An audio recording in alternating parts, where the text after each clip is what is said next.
வணக்கம் குழந்தைங்களா. இன்னைக்கு நாம ஒரு காக்கா கதைய பத்தி தெரிஞ்சுக்கலாமா? ஒரு காக்காவுக்கு ரொம்ப தண்ணி தாகம் எடுத்துச்சு. தண்ணிய தேடி அங்கேயும் இங்கேயும் பறந்துச்சு.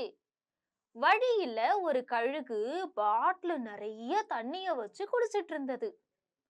அந்த கழுகு கிட்ட காகம், நண்பா, எனக்கு மிகவும் தண்ணீர் தாகமாக இருக்கிறது.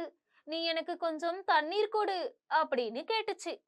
அதுக்கு கழுகு சொல்லுச்சு, ஐயையோ, நான் தரமாட்டேன். எனக்கு இந்த தண்ணீர் பத்தாது அப்படின்னு. கொஞ்ச தூரம் போனதும் ஒரு கிளி கிட்ட கேட்டுச்சு காகம். கிளியே கிளியே, எனக்கு மிகவும் தாகமாக இருக்கிறது. எனக்கு கொஞ்சம் தண்ணீர் கொடு அப்படின்னு கேட்டுச்சு. அதுக்கு அந்த கிளி, இந்த குடத்துல சிறிதளவு மட்டும் தண்ணீர் இருக்கு.